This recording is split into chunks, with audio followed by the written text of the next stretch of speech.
Hey, welcome back to Knights of the Storm. And I don't know why I am solo on the screen. Let me see if I can fix this real quick. There we go. All right, welcome back to Knights of the Storm. Who's doing that? Somebody's messing with me. All right. Anyway, today is, what is it, January 3rd, 2026. Yes, we made it through 2025, folks. A new year. Today, we were going to talk about kind of reviewing the old year, looking at the trends, and then where we foresee it going, mostly technocracy side. But in light of recent events, we have some guests coming on to talk about those. So we're going to shift gears a little bit, and this is going to be kind of an off-the-cuff show. We will try to get to those topics. So anyway, let me introduce my co-host here. We've got the lovely Lady of Liberty, Miss Karen Carpenter. How are you today? I'm really disgusted with what's going on in the world today. Happy New Year to everybody. I'm glad to see everybody.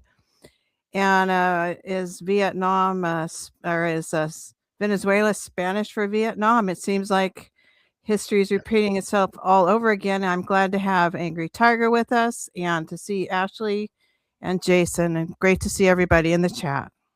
Yes, and we will have Gardner Goldsmith, the great Gardner Goldsmith from Liberty Conspiracy, joining us here in a little bit to talk about the Venezuela situation. Okay, let's go ahead and introduce Ashley. We all know who Ashley is. She is the woman who keeps us sane in an insane world. Miss Ashley, think, change, repeat. What's going on? Hello there. It is great to see everyone and Happy New Year. Although it has been pointed out in our chat by Levi that technically it is not really the new year. That is April 1st. But for all intents and purposes, here it is the beginning of the year. And I'm happy to see all you people. Happy to have Franco with us. And of course, Jason and Karen and everybody in the chat. Nice to see everyone. Right on, and Happy New Year. And then last but not least, we have the leader of the Angry Tigers Den. He is the den master. He is actually, it's not the lion that's the king of the jungle. It is the tiger. And along with Bouncer the Dog, they scratched those records just right. Awesome show you did for New Year's, Franco. That was a lot of fun. And personal thanks to you for hosting for the Christmas show while I was out of town. What's going on? It was an honor just to host, and it's an honor to be here. And greetings and salutations to one and all. Good to see Karen and Ashley and you. We did make it through 2026. Crazy times, man, we are living in. I mean, it looks like or 2025, excuse me. 2026 is going to be crazy times. It's just flabbergasted with the news lately. Yeah, well, we're going to get into what you have to cover here after we do verse of the week. Let's go ahead and knock that out real quick. And the verse of the week has to do with the planned topics. But as you know, we're dynamic here. So as things come up, we may shift focus on the show. So that's what we're going to do today. And if we don't get to all the stuff, I may do a bonus show later in the day if anybody wants to join me to talk these topics, because I have a feeling with the Venezuela stuff and what you have to cover, Tiger, that may take a lot of our time up today. And we are restricted to 2 hours because there's a special event that Karen has to attend today. So we are going to keep it under 2 hours. Anyway, let's go ahead and get to it, right?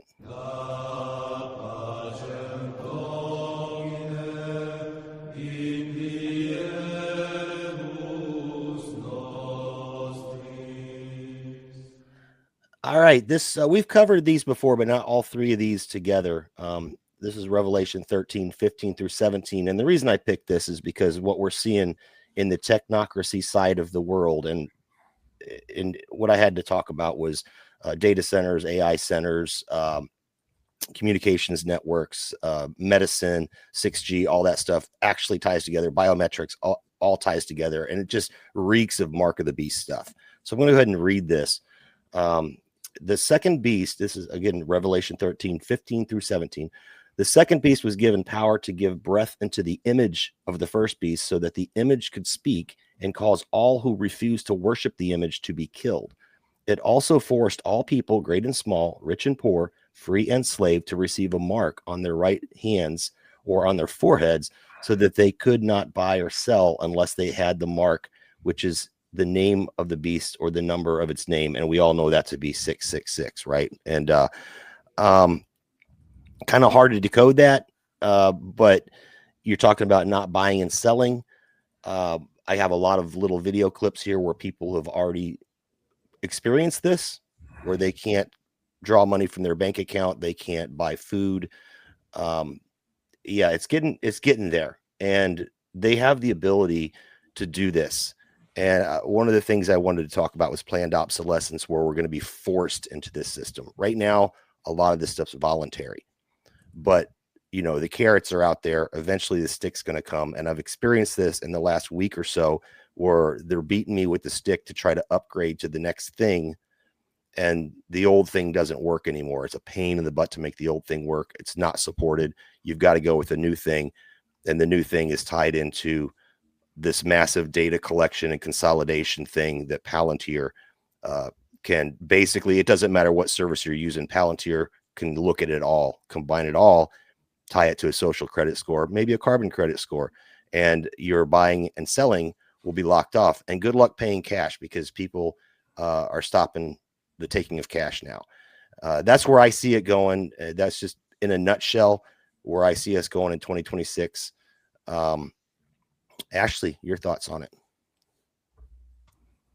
Yes. Thank you, Jason. I agree. I mean, I think that this is something that we have spoken about a lot on our shows and other people's shows, that we are calling out the surveillance state, the digital panopticon that is being erected all around us, and certainly the planned obsolescence of our electronics is part of the game. And you're right, the inconvenient nature of having to deal with something that needs an update and it slows you down.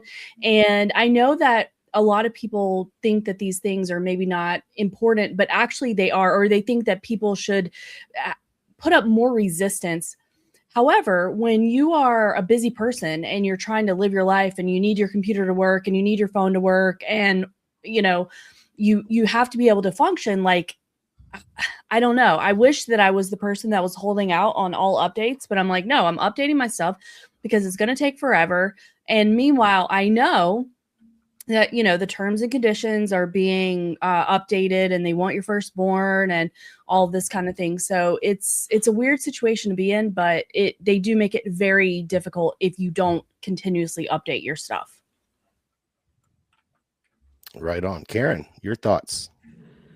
Well, we know that they've infiltrated very, very slowly, desensitized us over the years through 2 or 3 generations with this technology, which was always intended to be used as a weapon and a surveillance tool and a mind battle for the mind, war for the mind. And that's their main weapon, is this technology, going back to print, even radio, television, especially. It really kicked in, ramped up, and then of course with cell phones. And personally, I think the whole gaming, all the video games people spend so much time on, I think that's a very strong way of programming people. Very, very strong tool, as strong as television was, say, when I was a kid.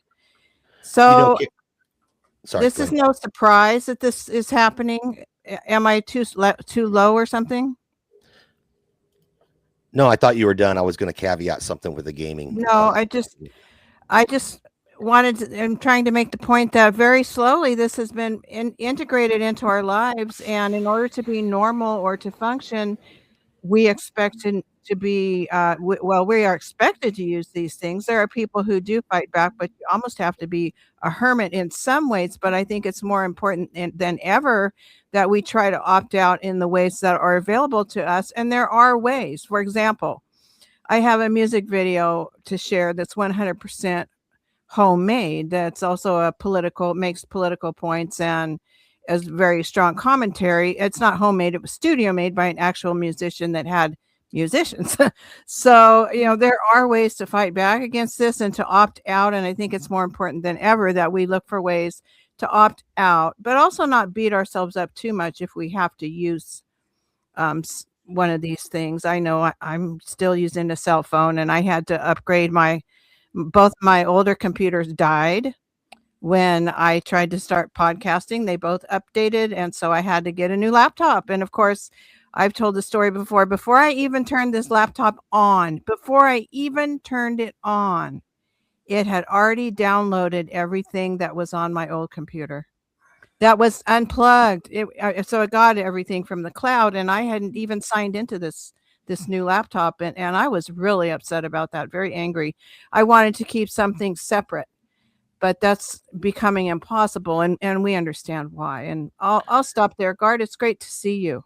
What's up, Hey, Guard? happy New Year. Happy New Year. Good to Greetings, see you Guard. all.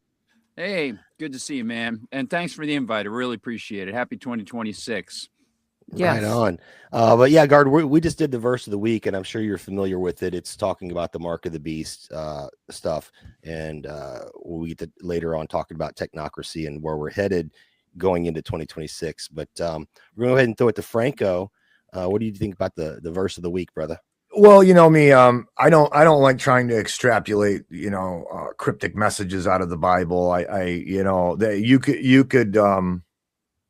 you could take any situation and unite it with what you just read. I mean, so with that being said, I think that if I take that verse, reading the Bible, it's scripture, I would look at myself and I would say that I would make sure that what they're talking about in there is making sure that you don't, violate your moral code of ethic, what you feel is right, what your conscience is telling you, your continuity of character. So it's on you. You can, maybe it's this big situation it's describing. I mean, it'd be very easy to meld any kind of theory you want together with that. And I've seen many people do it.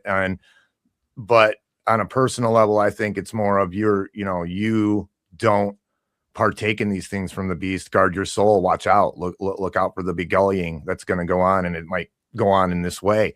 And it might be a personal thing, or it might be what's going on in the world. Who knows? Oh, the reason I picked that, though, and I understand what you're saying about you making it fit your worldview, but it's very, very specific on they will make you do something, otherwise you cannot buy or sell. And that's why I brought it up, because the topics of today and going into 2026, that's where they're going. They're going to make you be submissive. So it kind of relates to today, to be able to take part in society. So we have to look for other alternatives. What are your thoughts on that, Guard?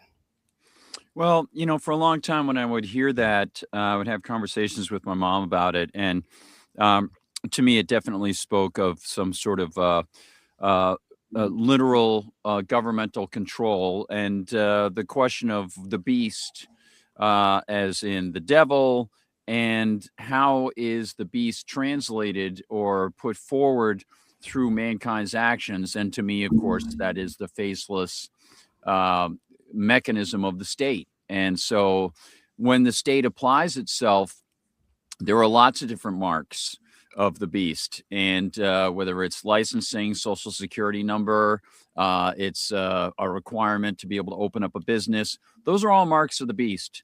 And anytime someone accepts that, he's not only accepting it for himself, but he's signaling to the beast and to others who might have to make such a decision that other people were willing to conform. And I think that that's a very dangerous position. So I'm really glad you brought it up. And it's interesting because as I heard you all talking about it, I thought of my mom and those conversations I had with my mom, who, of course, was way ahead of me on so many things, Right on. Well, let's go ahead and jump into, I know, Franco, you only got maybe an hour at the most. Let's talk about your recent stuff you put online. I'm going to share the screen right quick. And I saw this right away. Let me go ahead and full screen it.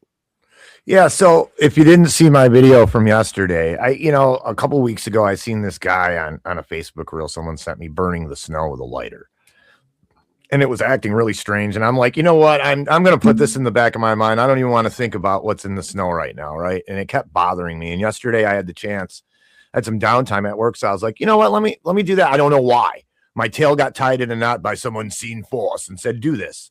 So I went outside and I grabbed some snow off of a car, and I burned it with my lighter, and I'm showing the guy working next to me. I'm like, look at this. It's black. It's not burning right. It's acting crazy. What's in this stuff? So then I grabbed some off the ground because I'm like, okay, well, this is sitting on a car. And then I made this video. So if you want to go ahead and play the video. Right there's cussing in the video. If you got some noise, okay, you can Tiger. censor it. It's okay, Tiger. It's you. So you get a pass for this. All right. All right. Let me know if there's any volume issues, by the way. So he's burning it right now, just for those on audio, with a Bic lighter.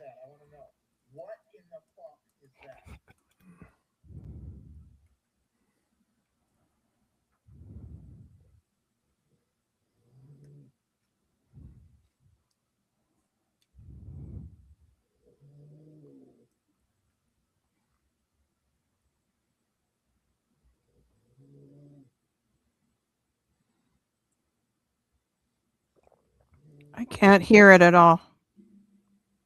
You didn't hear it at all? I didn't hear the audio, but it sounds like they might have in the chat. Okay, I'm probably gonna have to drop my screen share and put it back up and make sure that little box is ticked. But just for the audience, why don't you just explain it? I'll take care of it. I mean, I'm not melting the snow, and me and my buddy are looking at it at work, and it's like it's not working. You know, I've got this black soot. It smells. Okay, it's not melting right.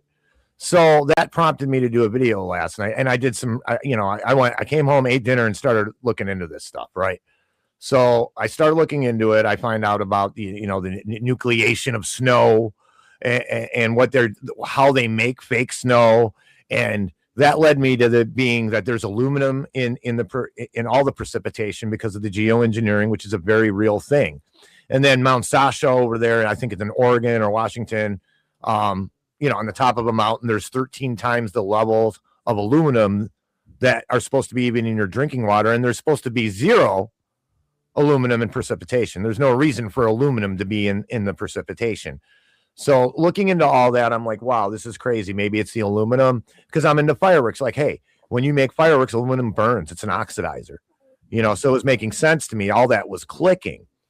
So then I actually Birdhouse Blues, I have to thank for this. He showed me a video, and he reminded me about a combustion, complete combustion and incomplete combustion. So like when I'm driving my big diesel truck and I see that guy using the special bike lane made just for him, the only guy in town using it, because we've got one of those too, and I goose it, and I fog him with a bunch of diesel smoke. That's incomplete combustion. The oil is going past. There's so much oil and fuel being dumped into the cylinder that a lot of it's escaping into the exhaust because it can't burn it all at once, and it's not burning efficiently. So butane lighters work the same way. They don't burn efficiently, right? There's butane that's not being burned up. It's not being oxidized. So therefore, you have an incomplete combustion rate. So I made another video this morning. I had to fix the brakes on my car in my barn at 20 degrees because my heater wasn't working. But let me see if I can share this with you guys. I'm gonna, here we go. So I've got this here. Let me see, Jay, I'm getting it ready for you. So I made this video this morning, and here you go, Jay. Yeah, this is new to me. So this is breaking on Nights of the Storm. News. Oh, I gotta hit play. Okay, I did some research, and it's experiment time. So this is a flame without complete combustion. In other words, it's not oxidized, so there's going to be some contaminants in the flame. Okay, so we're going to do this. Look, I want to see that it's okay. You have the contaminants in the flame. Now, it's the same piece of snow. Now this is an oxidized flame where there aren't so many contaminants. This is my propane torch. It's going to work. Hold on, here we go. Okay. All right, oxidized flame. Now this is a blowtorch, ladies and gentlemen. Not to take away from what we're doing here. It's melting, okay? And it's not giving you that black soot. Here's another one. That black soot, the black particles you see here, it's because I was using my mechanics gloves. I just got done doing the brakes on my car. So now, with that being said, we are being a little bit misled by the videos, and I didn't mean to mislead you. That's why I'm here today doing this. But this led me to doing research on what's in the snow. And what's in the snow is a lot of aluminum. And we're going to keep digging into this because just because this stupid lighter experiment, okay, is debunked, I just debunked it. All right, there's some science to that. I'll explain it when I post this video. But that doesn't mean that the rain and the precipitation and the precipita that falls on us doesn't have high particulate matters of heavy metals because they're geoengineering. So we want to keep things straight. All right. We don't want to go off half cocked. That's what Angry Tiger does. So we still have an issue. Okay. The snow's not 100% right. Even when I melted it with my torch, it melted in a very weird way. So we're gonna keep on this. I got some top-notch researchers helping me out with this. So we're gonna keep going. But this is we gotta make sure that we know what we're talking about so we don't sound like idiots.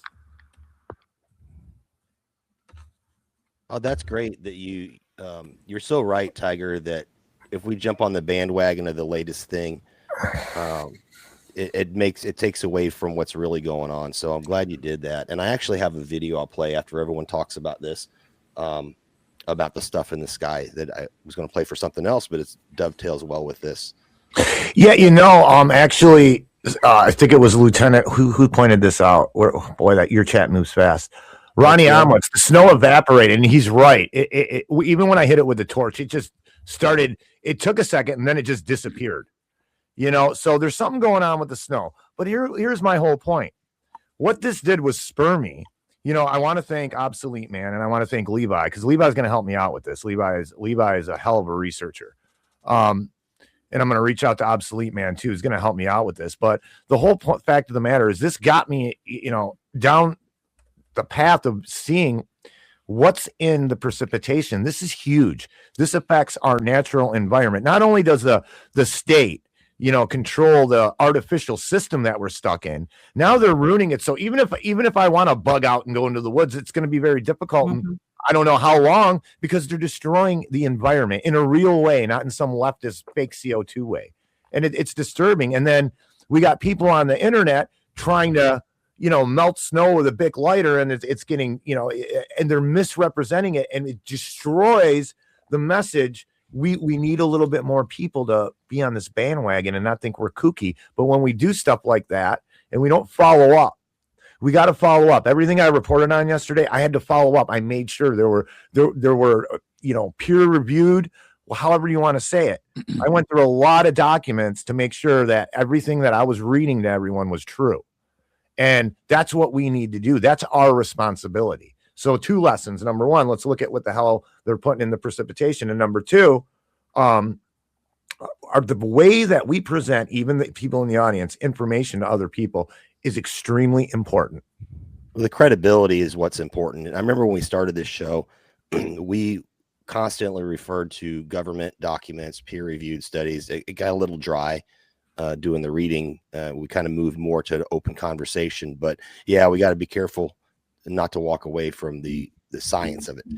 What are your thoughts? We'll go with Guard. What's going on, Guard? Yeah, that's absolutely right. 1,000 thoughts go through one's mind when you see visuals like that, and an inquisitive person finds great satisfaction in exploring those paths to say, well, what can I confirm and what am I missing? What are the questions that I'm not offering? And are there other questions that other people might provide? And so by stepping back the way Tiger did and considering a few other things, having some people around, having some background with fireworks and chemicals and things like that, he was able to bring his expertise forward to say, okay, I've got to pause for a second here and let me check on this a little bit more and find out more. And whether it turns out that it supports conspiracy theory or it doesn't, it's pretty interesting. It's a really fascinating thing. So this is sort of stuff that leads to development sometimes in science. Sometimes it doesn't. Sometimes it's just really cool to be able to intrigue a youngster, to be able to say, well, look what I was investigating. Look at this stuff. Sometimes it can become very, very alarming and can become a matter of policy debate. So there are 1,000 questions that pop up, or maybe more. But you're absolutely right. One should not pull away from confirming as much as one can oneself, and then checking with friends, saying, am I missing anything? It's like, when I work on my writing, I got to go to other people. Will you look at this? Right on. And I'm going to come to you last, Karen. I want to play this clip before I come to you, because you covered that best fire over there around Monterey. And I think that I'm going to play the clip because this dovetails really nice with what Tiger's talking about we make visual observations, but then you have to do the testing, and they've done that in your area. So let's go to Ashley first, though, and get her thoughts on it, and I'll play the clip and we'll go to you, Karen. Okay. Yeah, I definitely agree with what Tiger and Guard are talking about. I think that it's really difficult for us to know sometimes about what is actually going on, because there is a monopoly on information. There's a monopoly on truth at times. And so it's important for us to try to discern as best as we can without being hyperbolic, and to try to back up what we are saying and what we are presenting to people. I do think that it's difficult sometimes in this day and time, especially if you're not subject matter expert or if you don't know people that are, but certainly good conversations with people who are aware, I think, can help us get closer to the truth of a matter. And weather manipulation is really difficult for me, because I've seen all sides of the spectrum, or some people are saying, yes, this is happening, but it's not in the way that you think this is happening. So, and these people are fear mongering or whatever. I really don't know exactly. And I think that's very likely part of the plan. We know that confusion is certainly a tactic of war. So I'm glad that Tiger is being so diligent about the information that he's putting out. And yeah, good insight from Guard as well. Right on. Now I'm going to go ahead and play this, and then we'll throw it to Karen. Let me add it to the stage. Full screen it for y'all. Now, this is a guy, just to preface it, this is a guy who's making some observations of some of his trees dying, and I've seen this in my own yard with a couple of nut trees that grow chestnuts or whatever they are. But well, I'll just play it, and you guys can make up your mind on it. This is my apricot tree that just died right here. Y'all have sound now, right? So here's my other trees in my front yard. I got that one. That one. This one usually has red leaves everywhere. This is my plum tree. Okay. And it's like, you see, these trees are fine. This is my neighbor's property, and this was a apricot. And then I'm not sure which one this is. That's another one of my neighbor's trees. But then I saw this video right here. I'm Steve Jarvis. I'm going to Washington, D.C. and to present my farm plan. And my farm plan will create 1 million new farms, 40-acre farms. But I want to talk to you today. I need 1 million people to say they don't want this stratospheric aerosol injection. I find it odd that what they're doing over there in UK, dark in the sun, they call it Satan. And it stands for stratospheric aerosol, you know, whatever. But I want to show you this tree. Last year, they sprayed, my bean crops turned yellow the same day, but it burnt. This is like a 150-year-old apple tree, but you can see how it just burnt the tips of it, the top of it. This thing is normally just loaded and loaded with blooms. There's some on the other side. All right, I'll cut it short there. We get the idea. This has been reported all over the place. The thing that I found interesting about this particular video was that only the fruit trees, or the fruit bearing trees, seem to be affected. And now I've seen people also claim this with 5G, you know, 5G is killing the trees. But that's why I wanted to show this and then go to Karen, because Karen, you guys had a big event happen. You want to kind of summarize that, but you guys are going one step further and doing testing, like actual testing, to find out what's there. So go ahead. Okay, first of all, I would like to say that over the years, I've really looked deeply into all of this, and the way that the soil and the water and our bodies are being contaminated. People have done, there have been town hall meetings, city council meetings, commissioner meetings where people go and testify that they have had their blood tested and have high levels of metals, their hair tested and have high levels of metals, soil and water. And a lot of people have done the work to actually do the testing on their property and their bodies and present the information to public officials over the years. And I can find those testimonies if necessary. So there absolutely is a change in the composition of the soil and the water and our bodies as far as the metal levels having increased over the last few decades. The next thing, Tiger was talking about a mountain that was Mount Shasta in Northern California. And that's near where Dane Wigington has his property, a big forested acreage. And so he's done testing on his property over the years, as well as many other people who have done that. And the pH of the soils is also changing. And as far as the metal content, and my understanding is that when we get these metals into the soil, it blocks the absorption of nutrients and water into the trees.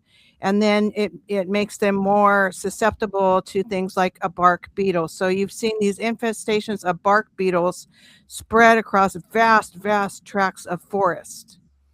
And a lot of people think that that is linked with the metal concentrations, and which compromises the tree's ability to uptake nutrients and their immune systems, basically. And if you do a lot of driving and observe from a high mountain pass, or even just going up into the mountains here, the Sierra Nevada, vast amounts of trees are dead or dying. It's just alarming, very alarming. If you just pay attention, your own trees may be struggling in your yard, or as some people are reporting, they're having trouble growing their gardens. And certain species do seem to be more impacted at times. So it's a huge issue, and I'm glad that we're talking about it. And we do have to stick to the data and the evidence, but the fact is that when people do test the soil, the water, their own bodies, they're finding very high levels of metals, much higher than in the past. As far as the battery energy storage system at Moss Landing, California, which is near Monterey on the Monterey Bay, which is a marine sanctuary there, a huge, beautiful aquarium, also an estuary, a wetland, a mudflat type area, tide pools and things. That's called, it's a slough there, Elkhorn Slough. Elkhorn Slough has embedded sensors from San Jose State, which is about an hour up the coast. San Jose State has been monitoring the slough, the soil and in the slough, and the health of the slough, the wildlife and the ecosystem in the slough. So when we had the battery facility catch on fire and burn for 2 or 3 days, send this huge plume of metals into the sky, or a huge plume from the burning batteries. No real evacuation. Some people got evacuated for a day or so. There was no testing equipment that was equipped to test that particulate size of the air. So people were told the air was safe because there was no testing equipment that could properly test the particulate size of these metals. At any rate, because those sensors were embedded in Elkhorn Slough by San Jose State for other purposes, they were able to test the metal content of the slough. And there were preliminary results, but very recently, the official data has been released that 55,000 pounds of metals were released into the slough. I believe it's a 300-acre parcel. So there are scientific results at this point, and I believe it's manganese, cobalt, unhealthy metals for us. So that's what's going on with that wild wetland area there. There are a lot of people there, and it's also a heavy agricultural area. Driscoll's Berries, Earthbound Farms, which is salad greens, most of the artichokes in the United States, and I would even say quite a large percentage of the world's artichokes are grown right there. Broccoli, cauliflower, some of the richest soil in the world there. So it's just as one of the people in a TV report I showed on Guard's show, he said the slough is screwed, so it's really alarming. And I think that this is just to me, it's just a grand example of what's happening every time a Tesla catches fire, or so many battery fires we hear about. But it's also just the general destruction of our ecosystem, our environment, with the technology moving forward and this push for AI and the data centers. And the data centers do tie into public water. it's the public water systems that these are generally tying into. So that's also a concern. Thanks for letting me ramble on for a while there. No, that's great. That's that, and I think that it's important to know that the testing is important because we have so many contaminants. We have stratospheric aerosol injection. We have the smoke from these battery fires. We have whatever they're spraying to cloud seed, because that is different. And I researched it. I know your friend Stella, with the Whether or Not show she does, she differentiates, the spraying that we call cloud seeding, which is a thing. The chemtrails and the stratospheric aerosol injection are all different things. So we can't just look at something and say it's this thing that's causing it, because there's so much plausible deniability. And I wanted to talk a little bit about one visual thing I noticed, because, Tiger did a visual thing and then he went one step further by doing some further testing, which is great. I was coming back from Colorado back when I went to see my grandson out there, and we don't take Highway 70 through Kansas because it's a boring drive. We follow the which river is that? Arkansas River that comes from Pueblo. It comes from up in the mountains, but from Pueblo, and it goes down and eventually I believe it ties into the Mississippi at some point. But it's a more we go through Dodge City and other like awesome places, so we like to see the countryside. But the one thing I noticed last time we did this, we took a little bit different route, and we were on this side road, and we crossed over this tributary that feeds into the Arkansas River.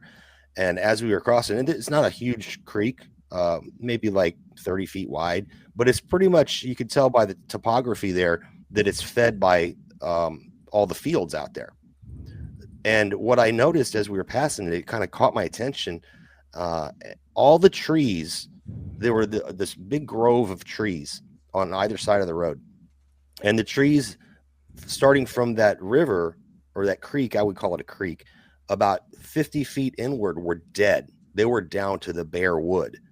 But everything beyond that, it was like you could draw a line, and everything beyond that was green. And I was like, well, that's odd.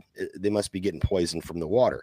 And then we get on to this other road that tied into, we made a left, we turned down there. I see these massive piles where they had been pulling these trees out and stacking them up, I guess, to get rid of it. It's a fire hazard, that we see all these wildfires. Well, I wonder if it's because of all the dying trees.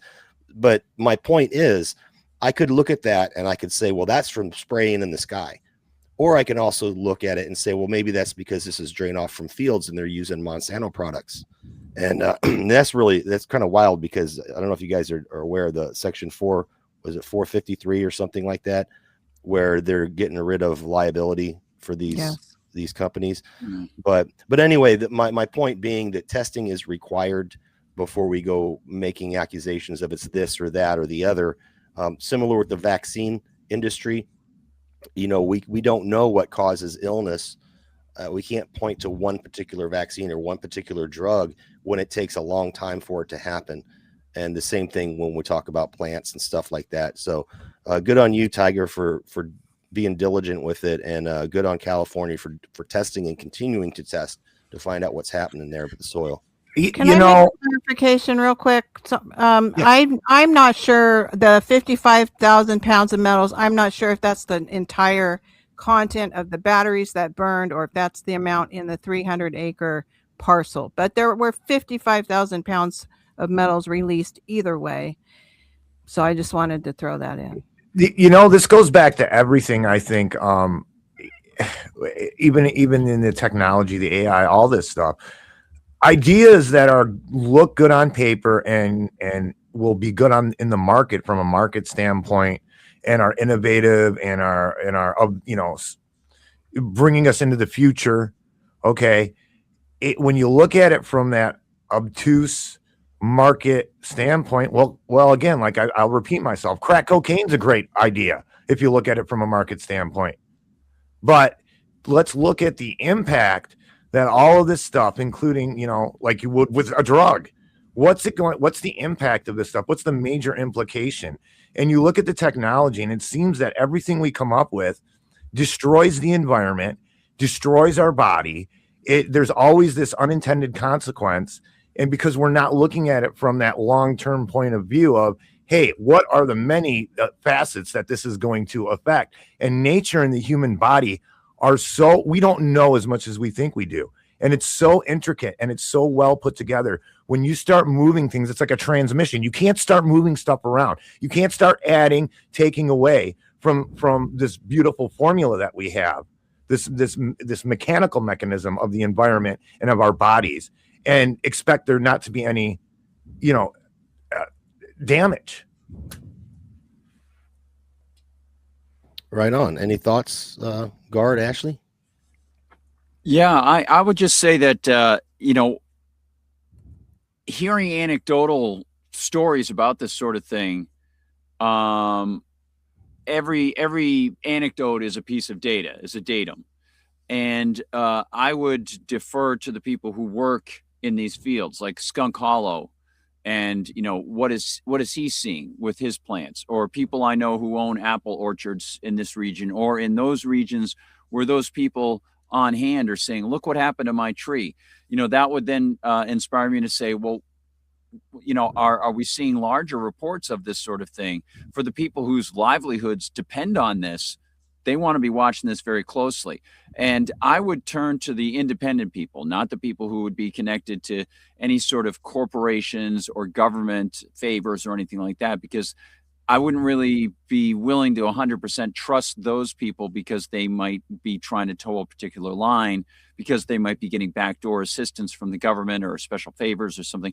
But those independent people struggling, this is something that would get me thinking, well, shoot, I'd love to get some information from these people and find out more about this. And, when you look at the ways that, and Karen and I talked about it, the ways that government totally crushes private property claims, they'll say, well, it's for the greater good. It's for the greater good to do X, Y, or Z. Well, good can only be defined by the individual. So if the government is defining for me what is good, that's not good. That's, by definition, that's not good. They're taking away my rights. And so that translates to property rights. And the only way that one can really handle these sorts of things is to have a real paradigm of property rights, where if someone who owns a piece of property is polluting somebody else's piece of property, you have a tortious claim. When government gets involved, guess what? You're not going to have a really easy time suing the government when your property is damaged, because, of course, they were doing it for the greater good. Wink, wink, right? One thing before we go to Ash, I would say this, because I read up on these stories a couple of years ago of people getting their soils tested and saying, well, there's all this stuff in here, blah, blah, blah. Well, you know what?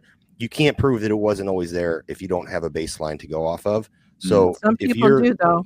Yeah, some people do. And I read some reports where people had done that. So if your livelihood or, it's just your property or whatever, and you don't like having things dropped on it from an anonymous government, whatever, maybe go ahead and take the time and the money and get some samples, get your bark, get some tree leaves, get some stuff like that, and get a baseline so that later you can prove something changed.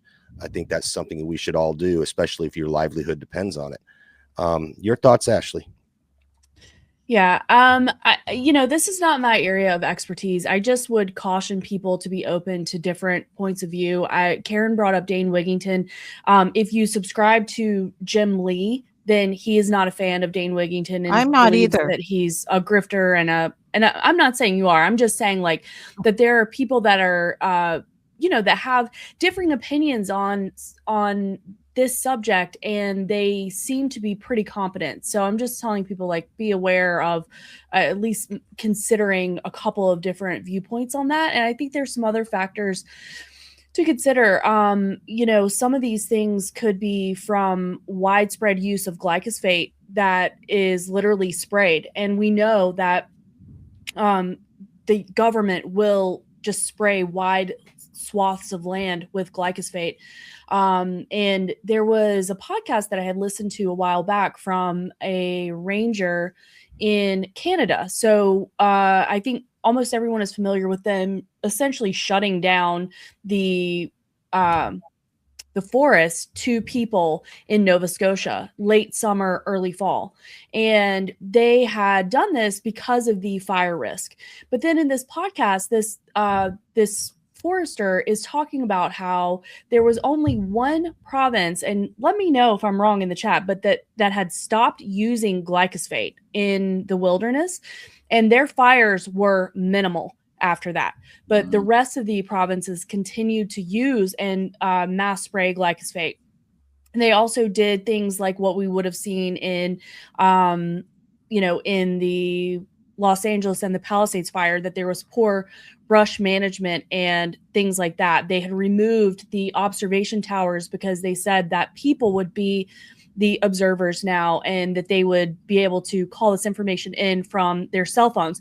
Then they banned people using or having anything with a lithium battery with them out in the woods, and restricted human access in general. Now, I know that that is not a one-for-one comparison to what we're talking about here, but there's a lot of moving pieces, I think, to kind of set up this perfect storm of what people are seeing and observing. So like the local use of businesses of pesticides, chemicals, things like that. What is the government spraying from a glyphosate? What effect? And I'm sure that many people here know this, but I'm not 100% sure of like what exactly would look like if you did a soil sample test after knowing it had been sprayed with glyphosate. And then the other thing is that a lot of these things, we can become aware of them, but it can be difficult for just one of us to make a personal difference in in changing these types of programs. But what we can do is become aware of what type of chemicals or metals we are holding in our body. So for example, we are exposed to aluminum. We know that we are exposed to aluminum. The body does not have a natural way to detoxify aluminum. If we use aluminum foil, that can expose us. So there's a lot of things in our immediate purview that we can do to reduce our exposure. Or if you have an opportunity to use a sauna, for example, or whatever we can do, but there are things that we can do. So I don't want people to feel like helpless or overwhelmed, because these are really big issues that are being done on a mass scale. And we talk about it all the time, that we are literally being poisoned left, right, and center. But there is some autonomy that we can take for ourselves and to try to, improve our own personal health and reduce some of these more toxic things that are very easily within reach with something that's very easy to replace. So you're not even inconveniencing yourself very much. I just wanted to throw this out there real quick. Derek, Mr. Bronx Stomper in the chat said that you can get free soil samples each year through your local agricultural extension office in your county. Thank you for that. I think it's important because, there's just so many. It's kind of like if you look at any product from California, it's going to say this, or any product period, it's going to have on the label, this product is known to cause cancer in the state of California. So if you get cancer, which product was it? There's so many products that have that label. How do you point to the one that gave you the cancer, or is it a combination of all? So who do you go with that tortious claim to say, hey, your product gave me cancer? And talking about the labeling, and going back to the glyphosate thing, part of this section 453, I haven't read it in full. I just looked up a couple Synapsis articles on it. Section 453, one of the things that's included in that is the labeling for these different, it's pesticides, fungicides. It's like four different categories of product, a chemical product, but the labeling requirements were hugely relaxed. That's how they're going to get us with, or get people with it, or that's the main loophole. The synopsis I read said, that was the main loophole. I was reading about that on CHD this morning. Yeah. I read it. I think it was just yesterday or the day before I read about it. And so basically they can change the formulation and they don't have to update the label for quite some time. I don't know what that time frame is. I just know it's a long time. So we can't even go off of what's on the label anymore. If this, I don't know, is this gone through? I think it hasn't gone through yet, has it? I don't think it has. Yeah. All right. Well, I know Tiger has to go here soon, so I guess we'll shift gears into Guard's topic about Venezuela. Like again, folks, I apologize that we're not doing the out with the old and with the new, but this is a dynamic world we live in, and these are breaking stories. So we thought we'd cover that today as much as we could. So, Guard, take it away, brother. Well, going on? yeah, man. Some crazy stuff going on, of course, over the past year with Trump coming in, craziness before that with the other regime. And so obviously people woke up today or in the middle of the night, they were hearing about how the U.S. basically went in with a strike force and pulled out Maduro and his wife. They're on their way to New York now. Trump offered an announcement that said essentially the United States is going to run Venezuela until they get elections, which of course the United States is going to run those elections as well. And people are expecting this woman, Maria Corina Machado, is going to be their favored person to bring in. And the United States government blasting those people apart in the Caribbean, in the Eastern Pacific, totally unconstitutional and in a immoral fashion.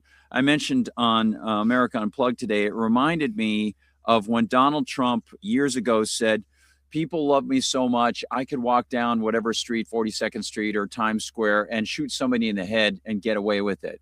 He's been getting away with all of that and doing all of that in the Caribbean, in the Eastern Pacific, and helping Israel do it. And he is still through the back door pushing Ukraine inside its quixotic battle against Russia. And it just is amazing to think that they give us all these spurious notions about, oh, this is about drugs and this is about, drug trafficking. When finally we see Donald Trump releasing the leader of Honduras because he's connected to some very strong GOP fundraisers. And they've got this thing called the ZA system there, which is basically the government takes private property through eminent domain and gives it to corporations. And they call that free market zones, which is absurd. And so they wanted this man, Hernandez, returned to Honduras and to promote the person who would be similar to him to come in as president. All of these machinations in Central and South America that they're pushing are all about oil and trying to realign Central and South America away from the Chinese businesses that moved in there to get away from Trump's first imposition of tariffs years ago. And it is an absolute mess. And it just strikes me that, and I mentioned this on America Unplugged, there's virtually nothing that we can do about this except try to tell people the truth about it. But it does bother me a lot to think that we are sources of energy to fuel their war machine, and that the only way we can stop being their sources is to escape from the America where we were raised. And that's pretty vexing. And so this status right now is being called out by some great people. Thomas Massey brought up, he actually has the charges that were levied against Maduro. And he points out that as far as he can see, they have not even charged him with drug trafficking. They've got previous drug trafficking charges against him. It's just ridiculous. And Ben Norton is a person to follow, Benjamin Norton on X. He also has some very good coverage of this. It's an unconstitutional, immoral attack on Venezuela. They're going to be doing even more against other countries like Ecuador and Mexico, it seems. And Donald Trump now claims the United States is going to run it. It's absurd, absolutely crazy to think about that the United States can operate in this fashion. And MAGA people actually first bought this narco trafficking nonsense as if somehow that would have anything to do with their Constitution anyway, when it doesn't. And then completely disregard the fact that if you're going to try to take out a national leader, you're supposed to declare war, which is what Thomas Massey brought up. But he seems to be speaking to only a handful of us. That's all. Right on. Tiger, your thoughts, brother? Oh, Guard nailed it on the head, or hit the nail on the head there. So another illegal military action on our part, a terrorist action. I've been doing some searching earlier this morning. I had this pulled up, and it's only foreign journalists reporting on this, but we killed civilians there. We hit civilian targets. Civilians were killed. Okay. If you talk to a Trumpkin, all right, the first thing I heard, War Powers Act. What? Well, War Powers Act, my hairy fluffy tail. Okay, the president, one of the key provisions of the War Powers Act is that the president notify Congress within 48 hours. Not one not one committee of Congress or the Senate was alerted that this was going to happen. Nobody knew this was coming. There was no, if you want to go by their rules, I like the way Guard puts that, by their Constitution and their rules. They didn't follow the rules, even in the War Powers Act, which is an amendment and turns the Constitution on its head. And Jefferson warned us of this. Mason warned us of this. The Constitution wasn't going to last long. And then they'll go to Article 2 and Section 2, where the president shall be commander in chief of the Army of the Navy of the United States and of the militia in several states when called into actual service of the United States. He may require the opinion in writing of the principal officer in each executive, but it still doesn't say he can just mamby-pamby. Again, Congress is referenced in this document as well. So they're not following any of their rules.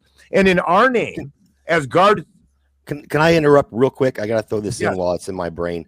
Right before America Unplugged came on this morning, I was kind of scrolling through my feed looking, and there was a press conference on this this strike, this kidnapping. I would call it a kidnapping, right? Yes. And you make a very good point, Tiger, that they didn't notify Congress before doing this. And you might think to yourself, well, this was something that they had to do right now. They just came up with it. But they specifically said that they had planned this for months and did rigorous training. So why was nobody notified? And there's no imminent threat to us on our soil or any other kind of threat other than the crap they made up about the narco terrorists. He had Danny McAdams on my show, and we both agreed that South America is going to be the new Middle East. There's been peace there. I mean, within the countries, there's conflicts and all that, all that other stuff going on. But there's been no active war there really for a long time until we get involved. And what makes me mad is, as Guard said, I hate to say this, and some of you might get mad at me, but in our name, with our labor, with our energy, and in our name, okay, we are the biggest terror state. Absolutely. The rag that we fly with the stars and stripes, a rag stained with blood of the millions of people across the world, either by us directly or from our proxies that we fund, okay? And if you join the military at this point, you are joining a terrorist organization. And that's what this has become. And we're sitting here arguing about red and blue, all right, and social issues that if you have the social issues you can take care of. They're killing us. They're doing these things in our name, and the rest of the world hates us. I'm stuck being called an American citizen, even though I consider myself sovereign. I don't belong to any nation state. Don't call me citizen of anything. So I have no problem calling that beaten up rag, okay, the stars and stripes that everybody worships, nothing but a dirty, blood-soaked rag full of disease and filth that has been desecrated by the people who run this country, and they're doing it in our name, and we're the people who are it's a government for the people and of the people. So they're doing this on our ticket, and we should all be outraged. Yeah. Tiger roar, tiger roar. Yeah, I wish we had one. Where's the button? So I agree. This is just absolutely, it makes me feel sick to my stomach. What's going on? I have a couple things if you guys are interested. I'm actually looking at the indictment on my screen, and I've gone through. Throw your screen up, Guard. I can share it. Yeah, sure thing. So let me see. I'll do my screen share thing with you guys over here. I just press present, I guess, right? Present, share screen. Make sure you hit the audio button if you got audio. I messed up. I'll skip the audio thing. Then you won't have to mess around. I've got no audio right now, but maybe on another one. So I'm going to do entire screen and go over here and should be good. Okay. So pardon me. I'm going to be getting the infinity screen there. Okay. So if this is popping up for you guys, just let me know if it is not. You're good. Okay, great. This is from Justice. And just to trace this, I'm going over first. This is where Thomas Massey brought this up. 25-page indictment, but no mention of fentanyl or stolen oil, because, of course, Donald Trump can say, they've got our oil. So just to lay this down, as I mentioned to the guys on America Unplugged today, Nicolas Maduro, when he took over for Chavez, the big controversy, and I've written a number of articles about this for MRC TV going back years when Maduro first took over for Chavez. The big problem inside Venezuela was basically two-pronged. The first was that Chavez took over and he nationalized the oil industries there, just like they had done in Iran. And the United States and British corporations that had gotten basically very easy deals there with pro-British and American regimes, they were pushed out because, of course, the way that they got the land and the way they got the oil there was pretty corrupt. So when they nationalized the industries, just like they did in Iran, a lot of people on the ground were very happy about that. They're pushing back against the British Petroleum and Shell and Exxon and things like that were exploiting them in a sort of semi-colonial way. But unfortunately, Chavez and Maduro later, they nationalize more things. And of course, when you nationalize something, you don't have a private property interest. They don't manage things properly. So the whole oil industry sector just went through the toilet for all those people. Even though they're so wealthy in oil, they nationalized other things like making bread and beer and all sorts of crazy stuff because they were of a collectivist mindset. But the other prong of it was that the United States instituted very, very heavy boycotts and sanctions against Venezuela. And as anybody who understands political philosophy knows, those aren't just sanctions against the leadership there. They're sanctions against innocent people who would like to trade with us, innocent people. So they are targeting us if we would like to do trading with any of the fishermen or any of the people providing fruit. No, can't do that because the government of the United States is pointing guns at us to say, you can't do this. We know better than you. We have grand plans. So this is exactly what they've done with Iran for decades. They did it with Iraq. We saw, everybody's seen the images, the video of 60 Minutes with Madeleine Albright, talking about how many innocent civilians died because of the blockades against those people. So all of that is pretext to what happens with Maduro coming in, taking over for Chavez, struggling. Maduro made the offers to Trump. He said, if you would like to set up more deals for these companies to come back in, no problem. But Trump was insistent. No, Maduro has to go. Not only did Trump say it's our oil, he said Maduro has to go. And so to me, this is a signal. This is a spear, a viper strike against any of the leaders in Central or South America who would deem it in any way their position to oppose the hegemony of the new Monroe Doctrine of the United States in Central and South America. And as I mentioned, one of the key things to bring up that I put into the news notes here is that one of the people I follow on X is what's his name? Benjamin Norton, as I mentioned.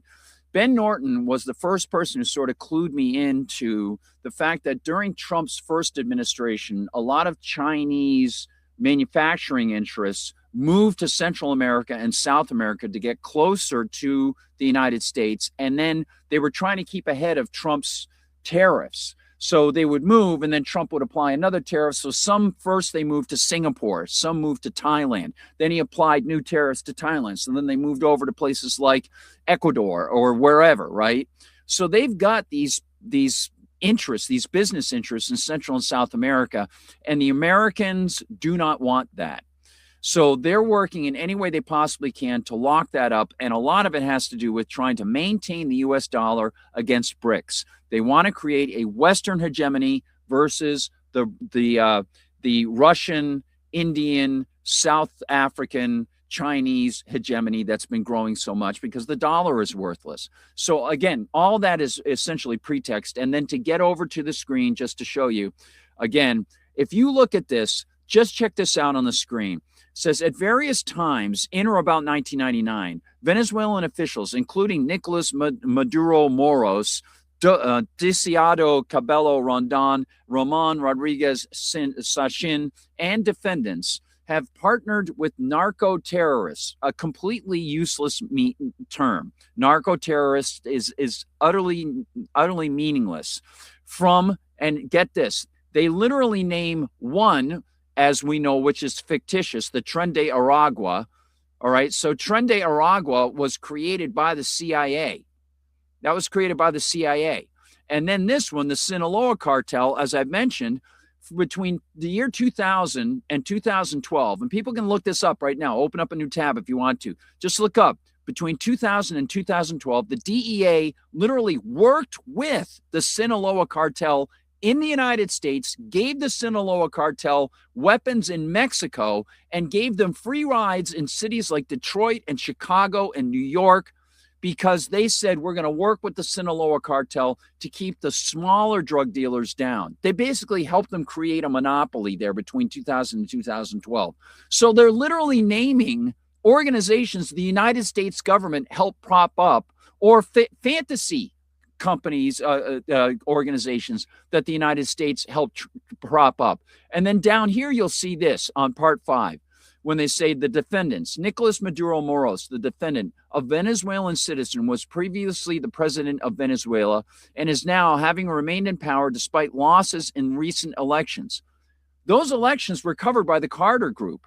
They said that they were straight up not corrupt. And we've heard all these people debating it, but the one group that was there on the ground, they checked it over and they said it was a valid election. And regardless of whether it's valid or it's invalid, what does that have to do with the friggin' United States? Zero. Absolutely nothing. If I have a vote in my Elks Club, are they going to come and bomb that because they're going to say it's corrupt? It's absurd. The whole thing is ridiculous, what they're doing here. So none of this stuff makes any sense whatsoever. You can take my screen down if you want to. And to me, it's an insult to anybody who votes, who thinks that the Constitution is anything except a thin veneer for kidnappers and criminals, because they just kidnapped the leadership of Venezuela. I want to throw it to Ashley, because the term that comes to mind that she likes to use, and it's true, is function stacking. I see this Venezuela thing, and I called it out. I literally had, when this stuff started, when the first boat was hit, I had an expose on Venezuela, because I did a deep dive into the why, the maybe why, and it's coming to fruition in every way that I could imagine it would. But anyway, I'll throw it to Ashley, and then I'll kind of give my 2 cents on it. Sure. Thank you. And that was a great analysis, Guard. I really enjoyed your input today on America Unplugged as well. You just add so much to our understanding of the events that have taken place. So this was something that was posted. I screenshotted this and posted it to my Twitter account. So that was November 12th. The reason that I'm bringing this up is because the small things like this is foreshadowing. So I thought that, like, we already had known about the classification of narco terrorists and that they had it out for Maduro and for Venezuela. But then to start seeing this type of imagery from the mainstream media being presented to us, I find it to be very, very curious, because like what Tiger was saying in his conversation with Daniel McAdams, that Latin America will be the new Middle East. I think that these types of things right here are showing us that. And it's been said in the chat. Karen was saying it in the chat. I mean, so many of these things we've already talked about, but war is the health of the state. It is function stacking. It is about oil. But I don't want people to lose track of the fact that they just are able to classify whoever they want to as a narco terrorist without presenting any evidence. And I think that that is a dangerous precedent for us as citizens, as we've seen other people be classified as terrorists. So that's a concern of mine. This type of imagery, it elicits images of Vietnam, and we know that that was a decades-long war with so much suffering on both sides. So I find that to be an ominous sign. I don't like to see that at all. And of course, war being the health of the state, we know that they will go to war whenever they want to. So that was something that I wanted to just point out. And the other thing that I wanted to also mention is that the war on drugs is the war on us. I know we've talked about this a lot, but Guard was talking about the made up cartel and then the Sinaloa cartel. And I also want to bring this up, and I apologize for being redundant, but Kiki Camarena was murdered by the CIA. He was working for the DEA down in Mexico undercover, and he died in 1985. So this stuff goes back for a very, very, very long time. And I contend that the cartels would not exist without the help and support and knowledge, full knowledge from intelligence agencies. I mean, the CIA, sure, but what do we like? There's so much that makes up the cryptocracy that I feel like there's a lot that we're probably missing there. But Kiki was killed in 1985, and when Hector Barea, who had also worked for the DEA, was investigating Kiki's death, they ended up finding out that there was a Cuban CIA agent who was actually responsible for the torture and murder of Kiki. So all of these things have been happening for a very long time. And then I also want to bring up that the drugs are not going to stop being run into this country, period. And we were told for a long time that it was Chinese fentanyl that was the problem. And now they're sort of saying it's fentanyl. But I wanted to bring up a tweet from Monica Perez today because their main export is not fentanyl.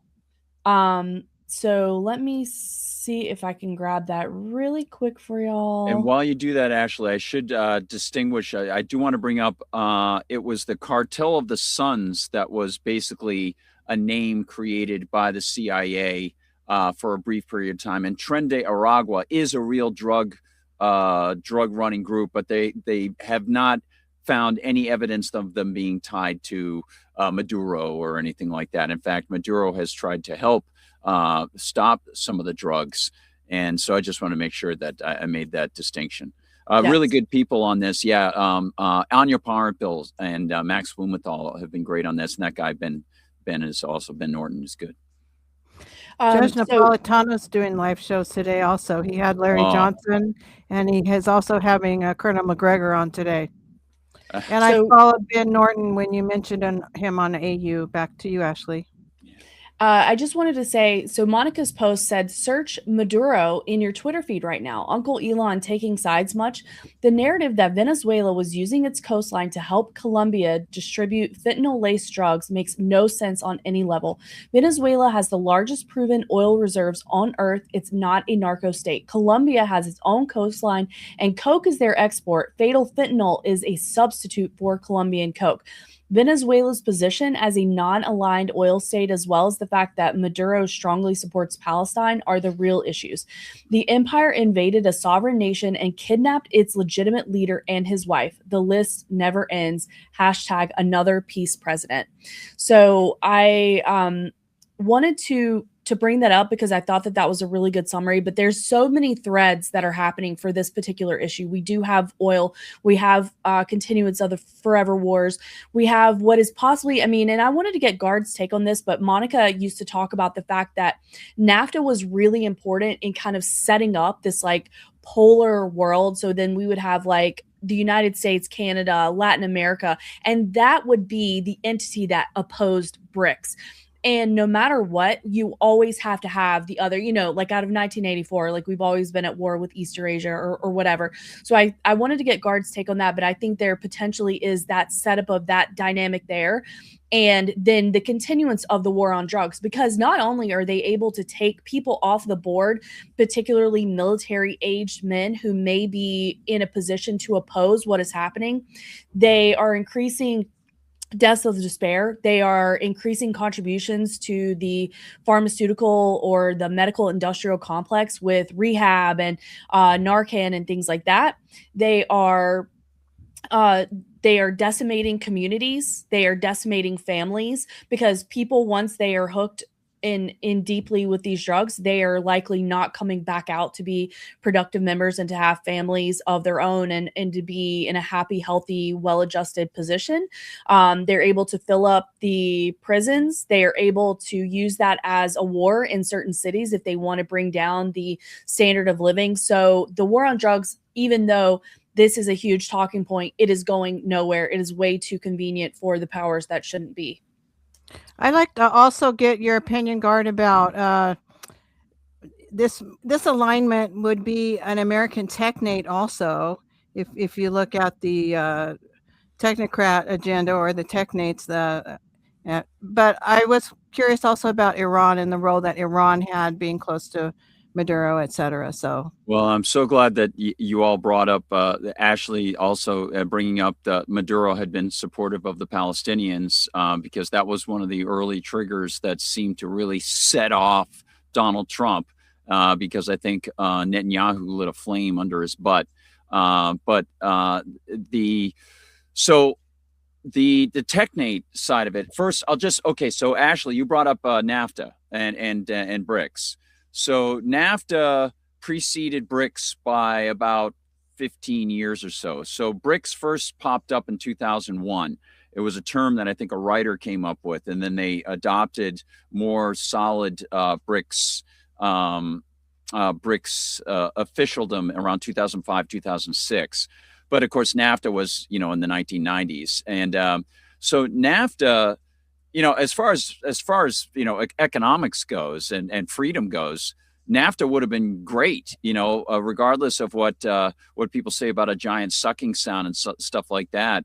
The problem with NAFTA was that if you're going to have free trade, you don't need a 1,000-page document with a ton of regulations and an international court body that allows basically the strongest people to strong arm small companies and crush them. And that's what NAFTA has in this it has a sort of justice thing that you can go to. It's this international tribunal thing where they can bring trade disputes. And so the strongest who have the most money will bring the trade disputes against the weakest, and then they'll crush them. So that was part of NAFTA.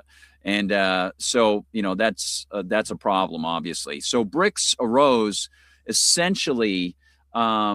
I think BRICS really, really caught on after Obama came in with the American Recovery Act, because both China and the Russians started to acquire massive amounts of gold and drop long-term U.S. bonds.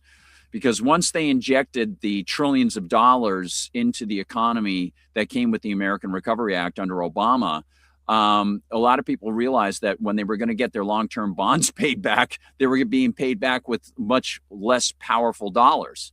So they started to look for other options. And that also is what triggered the United States to start to look at overthrowing Syria to stop Russian energy exports.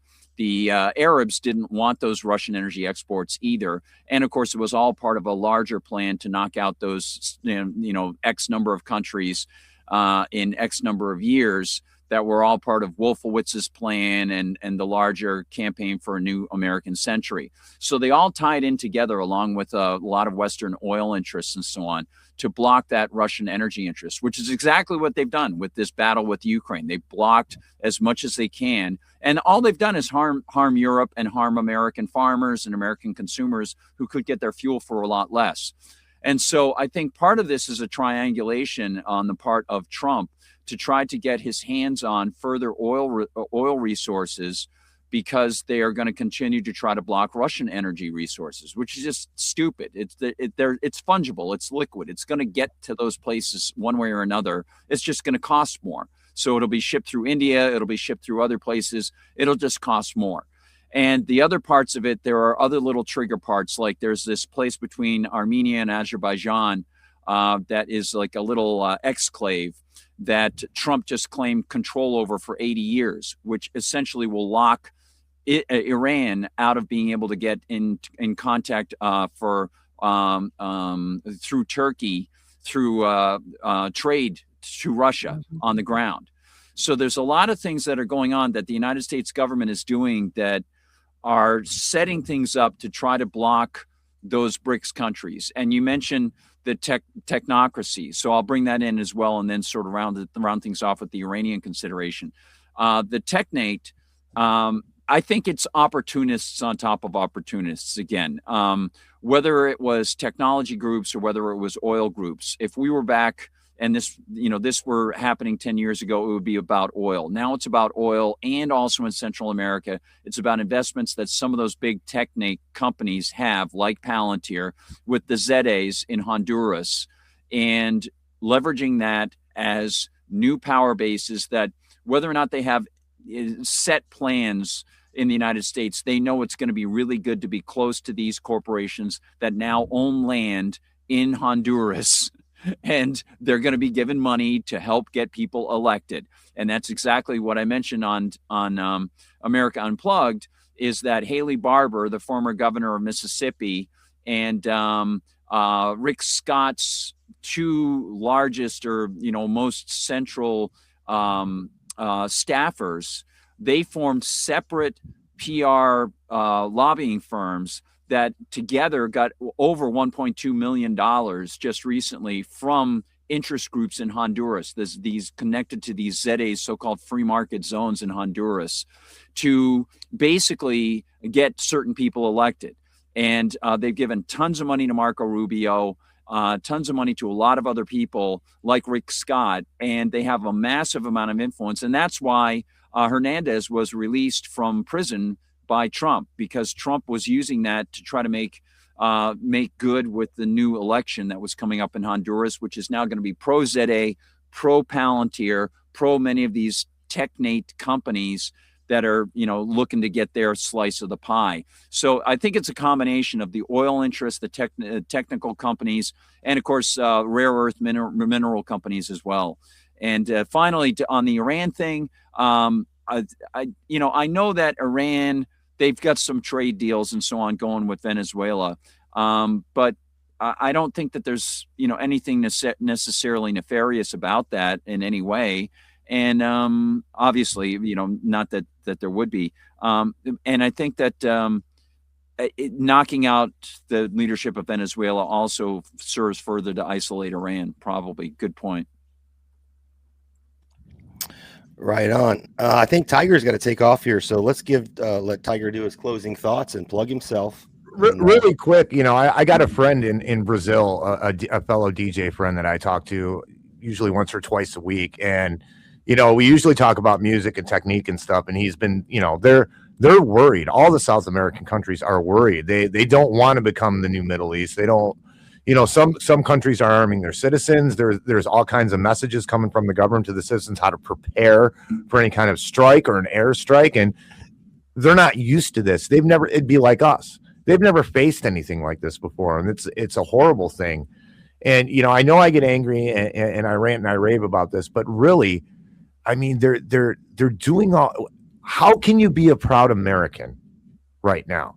How, if you want to consider yourself and give yourself that label, and give up your individual sovereignty to a nation state via a label, and you want to be how can you be proud of us right now? We are the worst. We have set a precedent. When's the last time you've seen in geopolitics or the national news that one country kidnapped another country's president? But we let the war criminal fly in here, and he's got to fly around 10 different countries to land his plane here. So, and he can come here and do whatever. We're in Looney Town land. We really are. And lately I've been having problems forming my thoughts because I get so flustered because there's just so much. But it's great to be here with you guys. Tiger's Den coming up Wednesday, 8:30 p.m. Eastern time on Rumble, on Substack, and on Twitter. Angry Tigers newsletter on Twitter. I just got some information today why the crypto market's so crappy. What's going on with USD1 that's in the Genius Act that's tied into all this. There's a lot going on. Also, everybody let me know. I think what I want to do for everybody in this community is maybe once a month, let's have a request DJ night and have some fun and let our hair down like we used to with Tiger Tales. I'm not sure what I'm going to do yet, but if I get enough support, I'm going to mention it on my show. But if I get enough support, I will give my time up and share my time with people who are like-minded, like all these individuals on the stage. Thanks, Guard, a lot for breaking all that down. Ashley, thank you for having me. Karen, the dead mother of the Tigers Den, thank you. JB, thank you for having me. My granddaughter broke her arm. She's 3 years old on New Year's Day, and she wants Papa to come see her. So I was going to go see her. Oh, left or right? Left. Yeah. Is she left-handed or right-handed? She's ambidextrous at this point.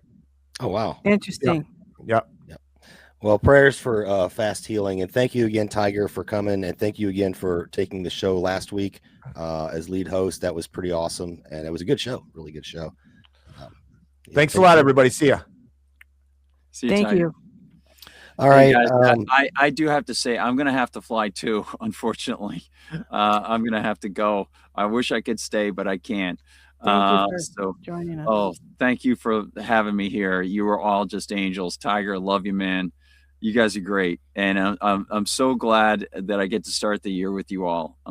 It's just awesome stuff. So, I'll be listening. I have to run and do some stuff with the family real quick. I got the notice here, so I'm gonna have to go. But Happy New Year, despite all the craziness that's been going on, and you have kept us informed for a long time, and being able to be here and say that to you is a delight for me. So I appreciate everybody in all your work. You're awesome.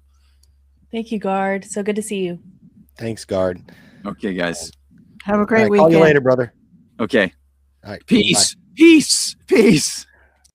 Peace. I can't do it. I'm trying to do the Vulcan thing, but I guess I'll throw my 2 cents in on the Venezuela thing. And this kind of goes to our theme of what we've seen and what we can expect, 2025 to 2026 transition.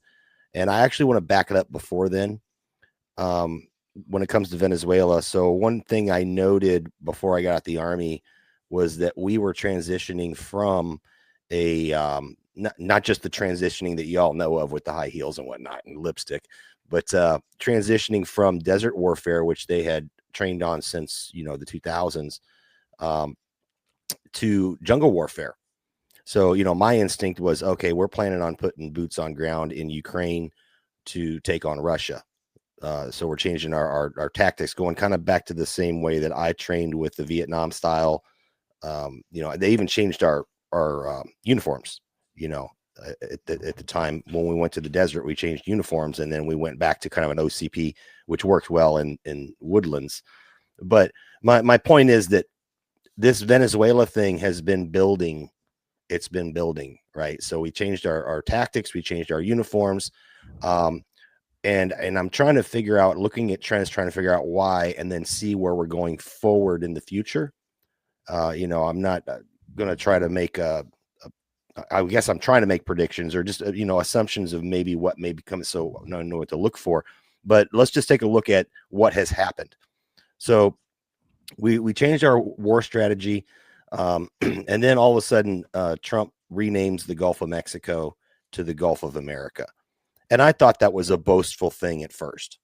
It's just me being Trump, being top dog and claiming the Gulf, which is only named the Gulf of America in, like, I think Canada and the United States. If you're, using Google Maps, if you use a VPN and go elsewhere, it still is labeled the Gulf of Mexico. But what's the significance of that? So the significance of that is that now we can operate in international waters and still have public approval because of the naming. And where we're operating doesn't even make sense because it's the Caribbean. It's not the Gulf of Mexico, but most Americans don't know that because of the dumbing down of the schools.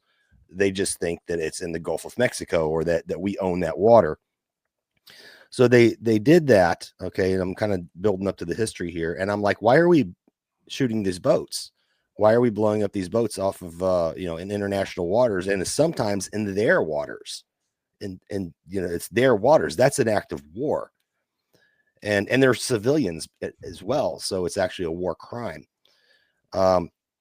Anyway, so I was looking at it and I was trying to analyze it. And as I said, I tried to get to this months and months ago, but there's so much going on. It's so hard to cover everything. And we've done many 2 and 3 and even 4-hour shows, and we just can't get to everything. But so, they put this fake narrative on of, first off, that we own the water. Okay. We don't own the water. Second, that these boats can even reach America and that they have fentanyl, which that's absolutely not true. Okay. So I'm like, why? Well, then I started digging in a little deeper and I found out that China had just signed a lease, an oil lease to drill. And because we used to drill there. And I think China even used to drill there at one point.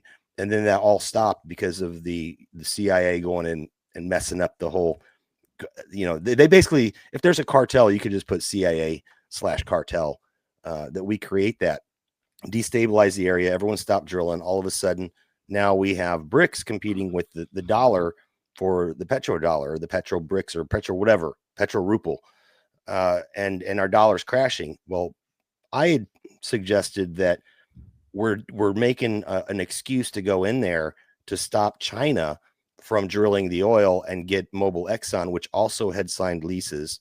I think there's a third company as well that we wanted to get in there and get the oil. And why do we want the oil? Well, I just jotted down some notes.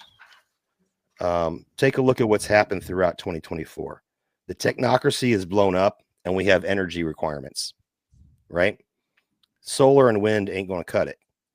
They're talking about opening nuclear reactors again. They're talking about burning coal again. They're talking about putting, fission reactors underground, a mile underground, with disregard for what it's going to do to the groundwater to power these AI and data centers. So energy is a real big thing, as well as the dollar. And I'm talking function stacking here, like you talk, Ashley. So we have a problem, number one, with energy. We have a problem with competition when it comes to monetary system worldwide, which is why I believe we stole those oil tankers that were headed to either China or Russia. Some people said they were going to Cuba, but no, they were headed to China or Russia or both. So, and there's another third function stacking thing, which is where they created narco terrorism. Under the Patriot Act, you label someone as a terrorist, you can operate within the United States. And I called that out on America Unplugged. I said, next they're coming to the United States. And that's what they've already done. They're federalizing a police force to go after narco terrorists tied to Venezuela on a bullcrap accusation of fentanyl, that they're killing our kids. They're killing everybody with fentanyl being funneled through from China, funneled through Venezuela up here. So now they can run roughshod over anybody they want if they label them in some kind of connection. And we've seen the ICE raids, the deportations of sometimes American citizens that have nothing to do with it. And I had an article on that. We won't go into it because I know we got to wrap it up here soon. Karen's got to go. But there's plenty of examples of people who had nothing to do with anything, but they got deported and they're American citizens. So this is setting in place a control mechanism as we move into digital ID, as we move into, I'm trying to cram this all in to a short period of time, all the stuff I wanted to talk about. Digital ID, upgrading your system to the thing where you can't even be offline anymore. Everything has to be, put through these data centers and stored. Palantir can sort through it, build your digital twin. They can label you. If you're dissident, they can label you. And then they could tie you to something that through the Patriot Act, they can come get you and haul you away or put you in jail. There's, oh my gosh, it's so much to cover.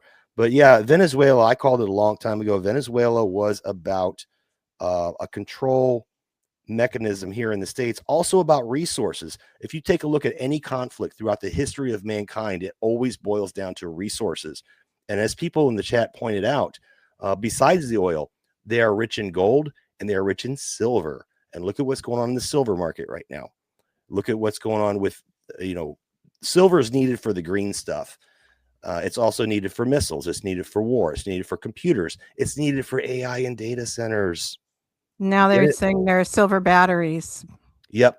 The silver batteries. I actually wanted to do a special on that. I want to get Denver on for that because I know he can dig into it, but I do want to talk about the silver batteries soon. Maybe when the Karen show comes on, you guys can do that.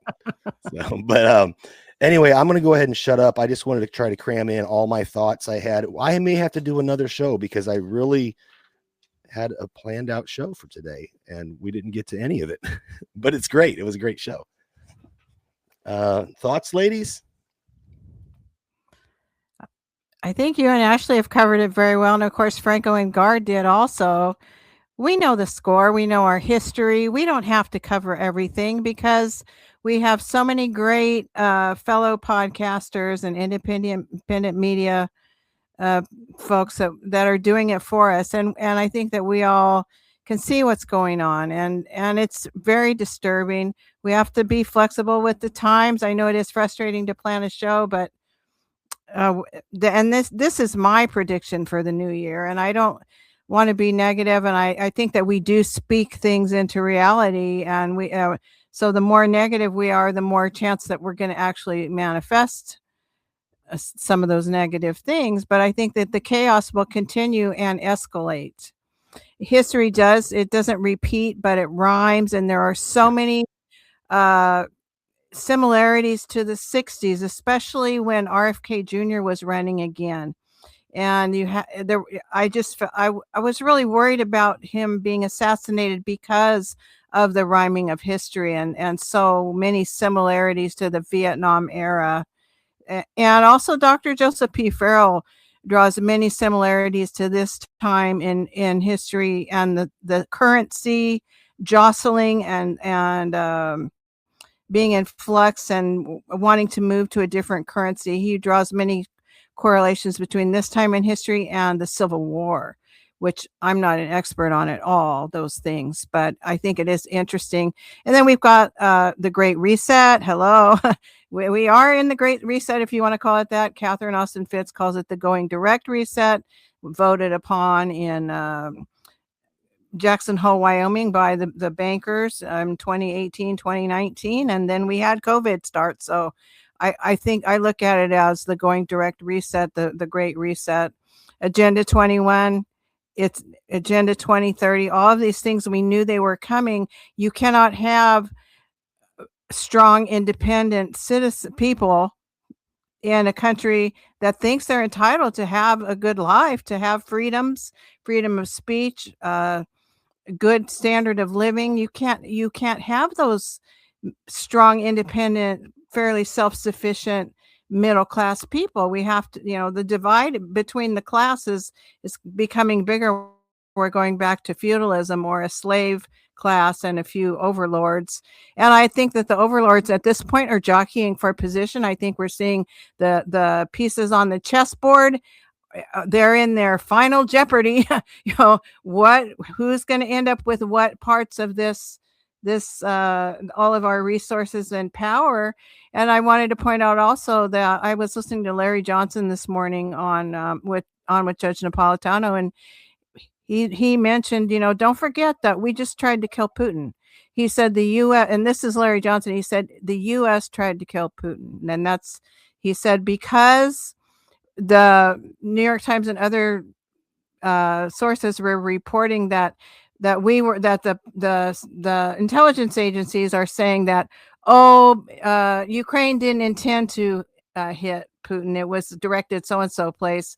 How would the intelligence sources know where the Ukraine was intending to hit in Russia if they didn't have something to do with it? And to me, it's a lot like the pipeline blowing, that type of thing. I think, or like the missile that hit in Poland, and they tried to blame it on Russia, but it was actually a Ukraine missile, which right. And apparently some tracking data has been found that shows, U.S. involvement. I think that was intended to get an American death so that we could get boots on ground there. That's what I think the Poland missile hit was about. I think, and no doubt, I think we need to keep our eyes open for the classic Gulf of Tonkin and other false flags, because that's an excuse to escalate, to get some boots on the ground, and then to have it, it's going to escalate for various reasons.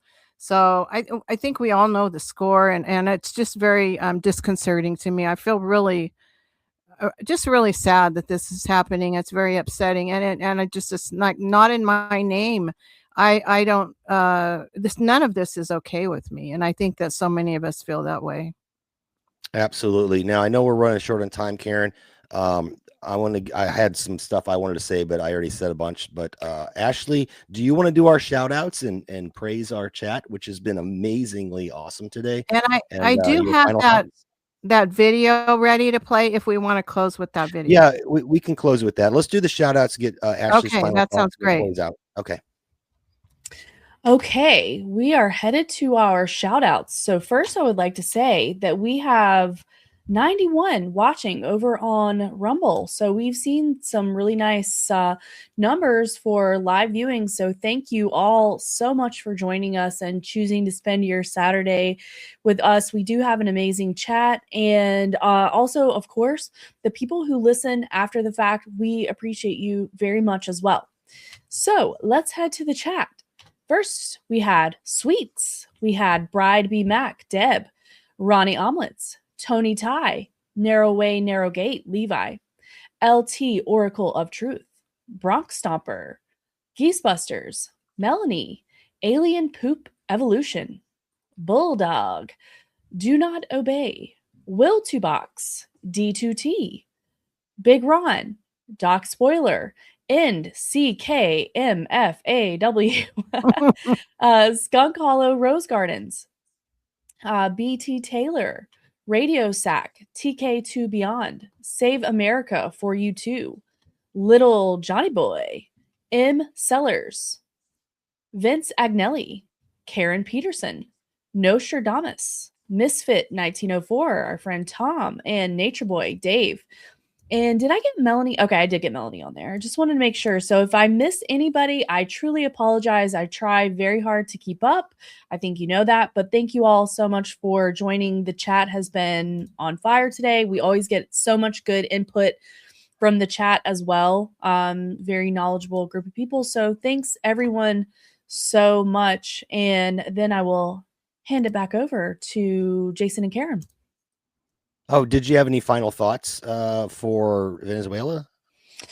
Well, like Karen said, I think she said it very well. We know the score. So even if there's a lot of unknowns that we may not know, that we don't know, but I think that we know enough to know where this is headed in a million different ways, and this show, of course, has been wonderful in talking about all of these many pieces. And that's really how I see it, is a huge puzzle piece that we are watching kind of come together in front of our face. And we don't exactly know when a piece is going to be put into place, but we have a pretty good idea.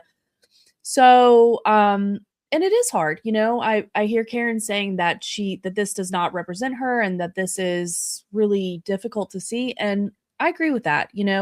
Something that I try to think about is like, a lot of these types of issues have been going on since the inception of this country. If it was ever what we were told that it was, and there's some argument that it wasn't, that the Federalist Papers and that, we had this Masonic kind of overtaking.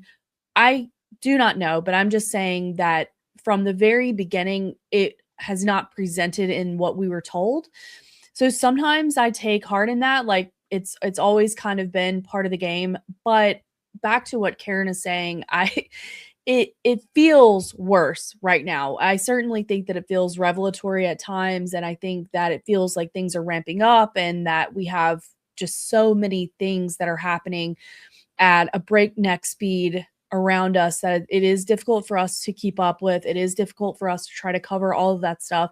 And and it's also just difficult to just be a regular person during this time, trying to educate yourself, and enjoy life, spend time with your family and friends, and take care of your health and all these things. It's really difficult. But I just would say that let's just try to keep our head up and know that maybe we're here to bear witness to this insane time and do what we can for each other, support each other, be there, for everybody in the chat, for each other. And, we're just going to keep on going on and hopefully that we are going to have a great 2026 for the Knights of the Storm.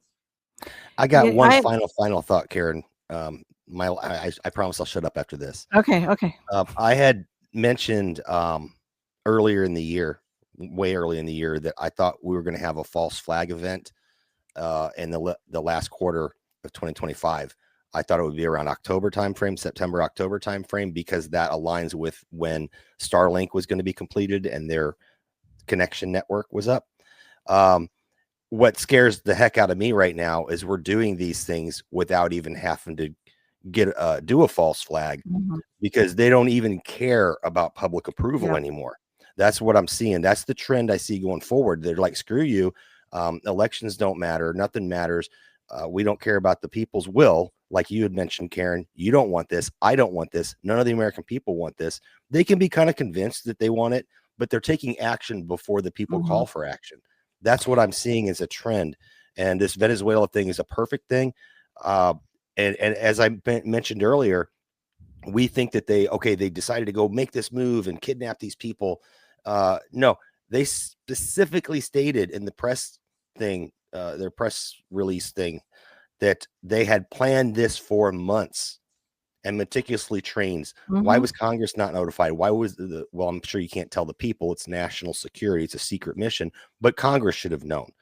But they just did it. They don't care anymore. So I don't know. Maybe we won't see false flags anymore. Maybe they don't care enough to do that. But all right, I'll shut up now, Karen, and you can close this out. And Okay. there we go. Well, I wanted, this is a John Neems. He's actually, he's written a lot of truth music, quote unquote, done a lot of podcasts. He's got over 100 songs. He does have a presence on YouTube, but he's mostly online, and he has a lot of musician friends. And so he is a piano tuner in Las Vegas. So this is a song that he actually wrote and his friends, and he performed.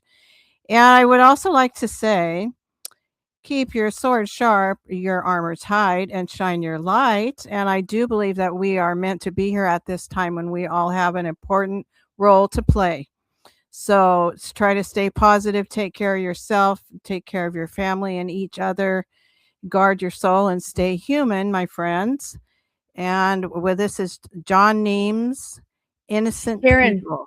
Yes. Karen, before you play that, thank you very much for saying that. And I was curious, what kind of cheesecake are you? It is classic Yes, New York cheesecake. Is it That strawberry sounds topping or amazing. cherry? I'm going to use some blueberry topping. So But Karen made a cheesecake for somebody's special birthday today, and My she's a husband's birthday. cheesecake guru. So we're all very jealous Thank you. that he's getting cheesecake and we're not. Oh, I enjoy having it too. I haven't had cheesecake in a Rub couple it in, of years. Karen. Thank It's you. one of my favorites. Karen, am I to play the outro right after this? Sure. Okay, I'll go ahead and play the song. Okay. Hopefully the volume comes through.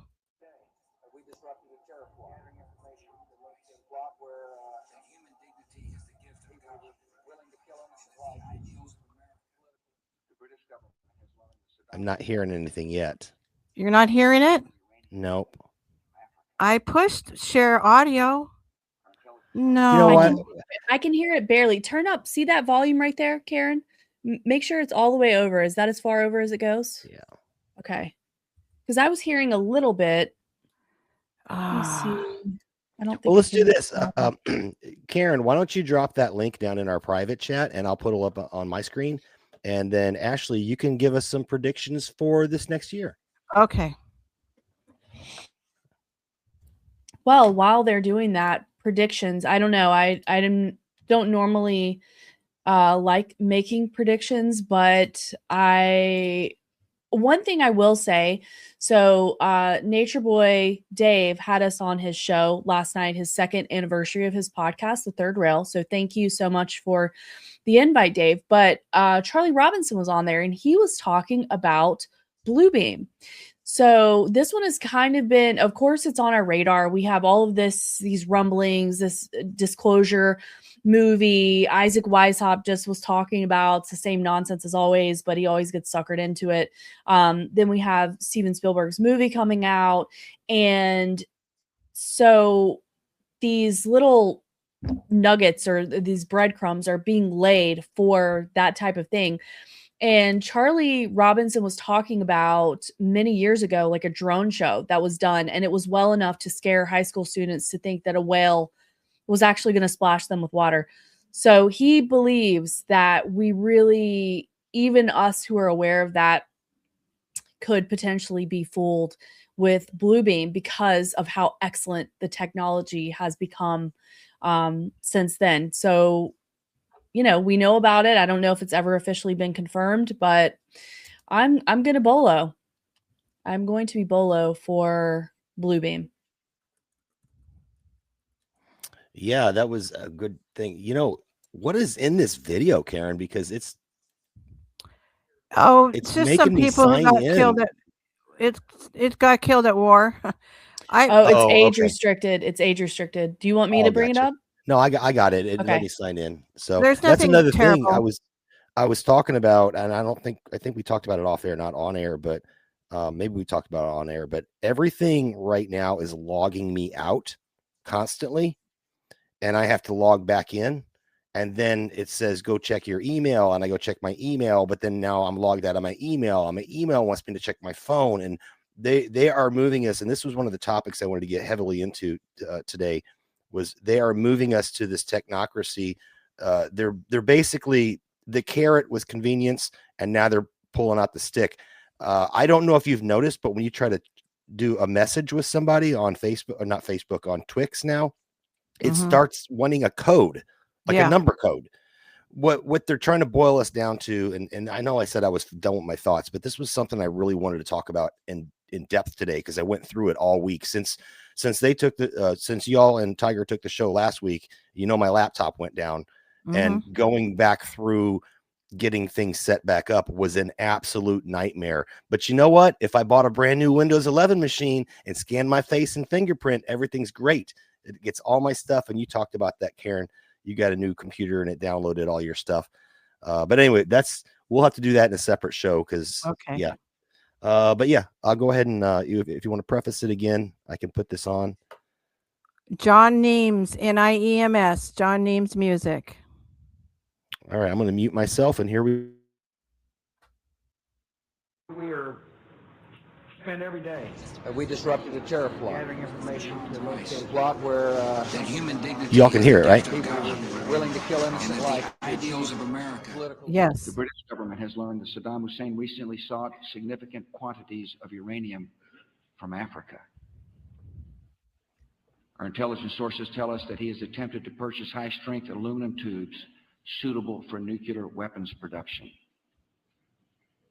Saddam Hussein is not credibly experienced. You don't have to be a lowlife your whole life, Mr. President. You don't have to declare war on innocent people, on innocent people. With every generation, there's such a useless war. Blue blood manipulation, they tell us what it's for. They now have Boy George, they use him to destroy. And he follows their orders as soldiers get redeployed. The more you begin to investigate, the more you begin to see we've been lied to. We've been lied to by every institution. You don't have to be a lowlife your whole life, Mr. President. You don't have to declare war on innocent people. You don't have to be low life your whole lives, the Federal Reserve. You don't have to take resources from innocent people, from innocent people. Since the Great Depression, the family takes their pay, committing crimes against humanity as the media looks the other way.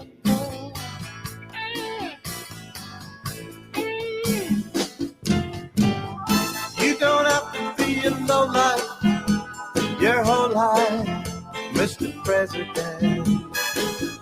You don't have to declare war on innocent people. You don't have to be low life your whole life, the Federal Reserve. You don't have to take resources from innocent people, from innocent people.